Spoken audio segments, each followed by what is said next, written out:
Alright guys, we're taking the doors off. As you guys see, first time forever. No. First time ever. It is March, I think like March 7th or something like that, but Saturday, just kind of hanging out, relaxing, time off work, so I thought it'd be a good time to take the doors off, getting a break from all this rain and weather we've been having. So we got some sunshine going out here, and it feels pretty good. It's a little cold, as you guys can see. We're wearing some cold weather stuff, but it's going to be pretty fun. The sun's out, so it shouldn't be too bad. The doors off for the first time, figuring all the little techniques and stuff out, getting the toolkit out for the first time, the glove box, taking the plastic wrap off and stuff. It's pretty fun. But this is your basic toolkit that you get, of course. So you get your little Jeep ratchet and attachments for that, but that's pretty cool. It's not too bad. You'll obviously have an extra bolt there for the assisted latch, or I guess whatever they want to call it, and kind of makes me want to just take off the front doors, kind of not really wanting to fool with the back now, but I know it'd be better if we did all four, because it would be cooler that way, but it might be a little bit warmer, I guess, if we just did the front. So anyways, we're gonna pop the passenger door off and see how it goes. Show you guys a little bit update here in a minute. Alright guys, got all four of them off. Just went ahead and did it. The rears are a lot easier. Just having that extra bolt there kind of throws you off, but just throw it back where it normally bolted in, so it's all good there. Pretty simple, and it's gonna be pretty cool riding around. So I'm gonna go probably get some pictures or something, I guess, and just kind of check it out and see how it rides and see how it feels. But yeah, this is the first time ever taking the doors off. Pretty exciting. So thought I'd show you guys how everything is. Looks pretty cool. Definitely not taking the top off though. Don't want to cause any leaks, and also just not really a fan of how they look with the top off. But an update on the Gladiator is still doing really well. I do have a little bit of steering wheel shake, just a slight bit at a certain speed. I want to say around 50-55 miles per hour. And that's mainly coming just from the tires not being balanced. They're still doing good though. Haven't had any tires leak, or haven't busted a ring or any bolts, haven't broken any bolts or anything weird. So it's sitting on a hill right now, kind of like that, so it looks like it's nosediving, but it's not. It's just kind of an awkward angle, and I'm filming it from pretty far away too, so it doesn't really look true to dimensions here. But the suspension and all that's doing good. Haven't had any issues out of it yet. No complaints so far, other than could have some more caster on those front lower control arms, but like I said, this is a starter kit, so we're gonna end up replacing the control arms, like all 8 of them eventually anyway, so it's just kind of to get us going. Definitely need a heavy duty steering stabilizer to help with the weight of the 40-inch tires, even though they're already pretty lightweight, especially the Method beadlocks compared to other beadlocks. It's a pretty considerably lightweight setup in comparison to some setups. If you were to go to like a Ditto 40-inch tire, that's going to be significantly heavier. But having all these components in the front being new, there's nothing worn out, so electric power steering is doing great. Just have that slight little wobble at that certain speed, but that's expected with not balancing this large of a tire on a beadlock wheel. So, and then also flip steer kit, so we'll raise the track bar and drag link, so we'll raise the roll center of gravity. I guess 3 inches is what they'll do on the JL. It's just another one of those things, man. It's a new generation, so there's stuff to be learned, bugs to be worked out, and just experience. I've seen people that replace the electric power steering box with full well, not really full hydro, but what I'm saying, like a hydraulic system like that was in the JK, like a PSC box, stuff like that. So that's really cool.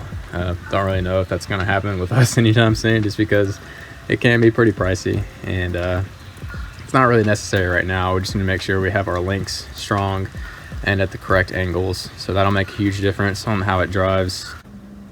The bed's still doing really well too. Have not bedlined it yet, obviously. Don't really plan on it, because we do actually like the just the orange raw paint, So I think it looks pretty good, and it's not like it really looks out of place, because you know you get the black trim on the edges here, so it's looks kind of like it's supposed to. But another thing, having the like a bed liner on there, it'll show dirt and stuff a lot easier, so it look kind of more faded out, a little bit easier.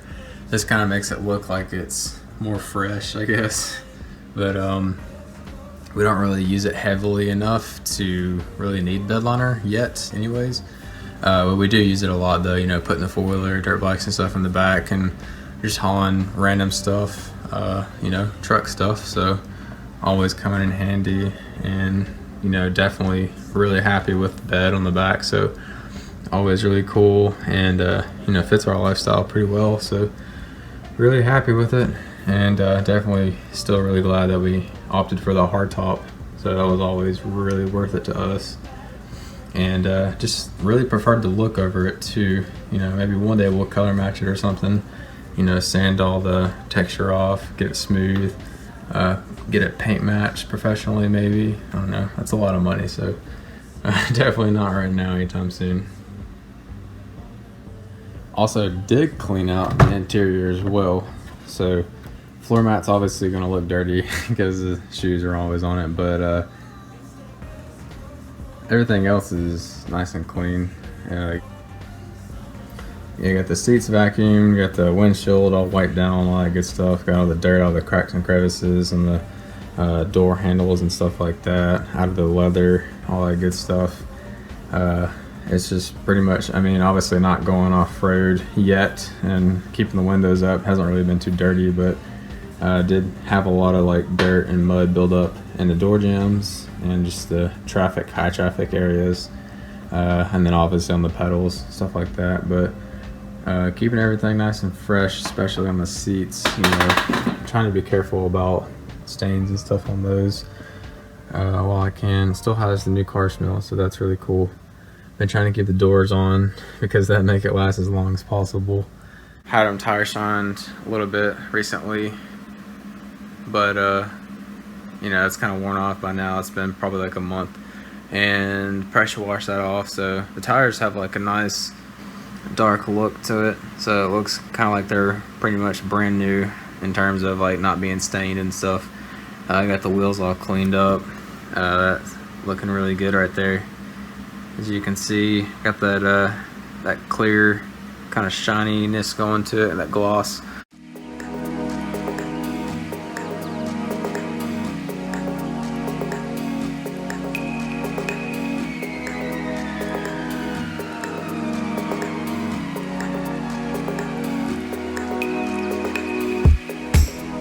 There you guys, a little unboxing here. So basically, you know, rugged ridge, kind of showing what all comes with it. Driver's side, passenger side. So we have blinker lights on the inside, and on the outside, this will be drilled into the outer edge of the fender here, and that'll be for marker lights, I guess. JL and JT. On the website, it said it was only for a JL, but I knew it was for the Sahara or the Overland edition, whatever. So same fenders, because you know the Rubicons, those brackets will be higher, so those wouldn't work. And that was pretty much like one of the only kits that looked the best too, that was going to fit the sport fenders, so that worked out good. But yeah, so I knew that the Sahara JL fenders were going to be identical to the JT sport fenders, so that worked out good. Got some instructions, installation stuff that we've already done, you know, just taking out the inner fender and all that nonsense that we have already completed on our own, as you guys know. Yeah. Okay, so we have some instructions on like the actual brackets and stuff. Probably not going to look at that unless, I don't know, there might be something helpful in here about drilling for alignment. But other than that, probably not really going to look at the instructions. Well, never mind. Now I got to look at wiring. It looks like there's going to be some assembly for wiring, so I probably need to look at that. But I usually don't really look at instructions unless I need measurements. I like to kind of figure things out as I go, kind of by hand and by eye or whatever. This looks like one bracket, which is pretty large, honestly. A little bit beefier and heavier than I thought. Pretty stout, not gonna lie. That's for sure. Got some weight to it. And here we have the lights, so that's cool. Take all the wrapper off, everything like that, and show you guys what all that looks like laid out, and show you guys kind of, I guess, like a time lapse or something of putting it on.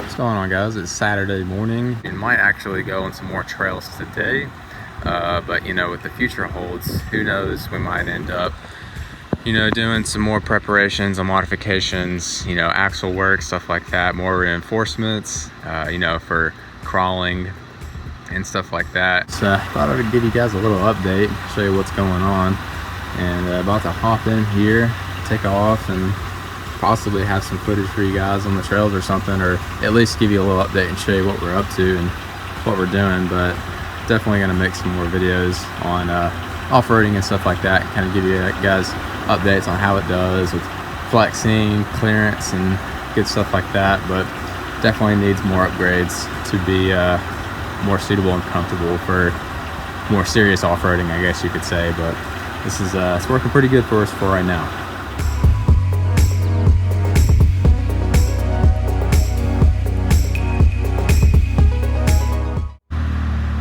All right, what is up, guys? Out here on the trail, as you guys can see, it's a little bit muddy, but it's all good. It's been pretty fun out here, you know, nothing too serious, just kind of taking it through some trails, giving it a little bit of articulation, testing out its limits on you know, what we need to trim, if anything, brake lines, bump stops, all that good stuff. So far, no issues, nothing really crazy. Have not had any type of rubbing or no major issues there, so we're pretty much solid. It's been pretty cool.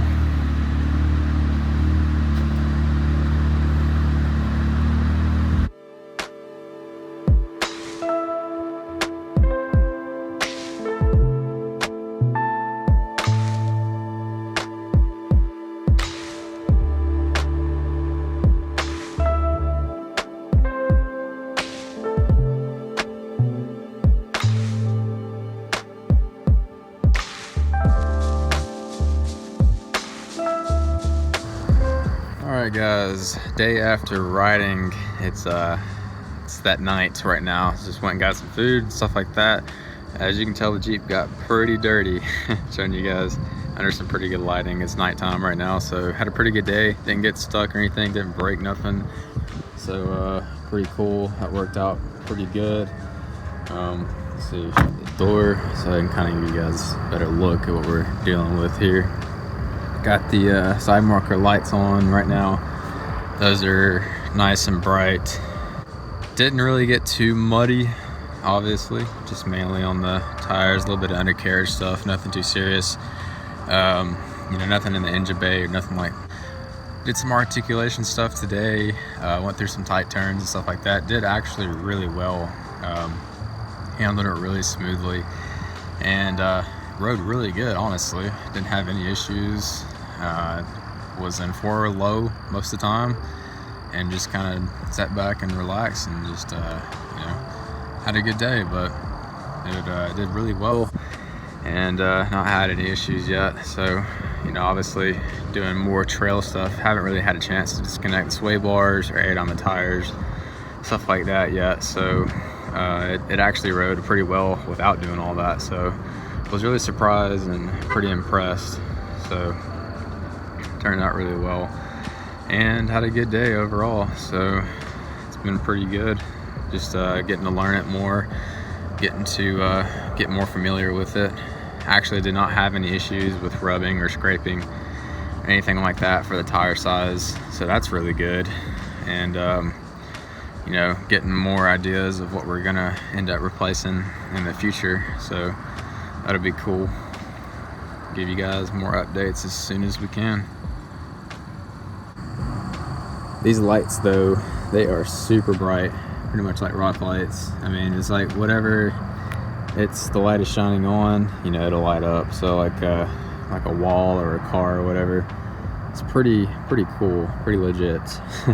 And then that light is the blinker, obviously, so having that bracket there holds those fenders nice and sturdy. We got some mud on the Dana 44 down there. Steering actually looks really beefy for stock, but I think they're hollow, so I've heard they're pretty flimsy. Need to get a steering box, sector shaft brace, and all that too to tighten it up, because you know, with the JLs, that's apparently a really big issue.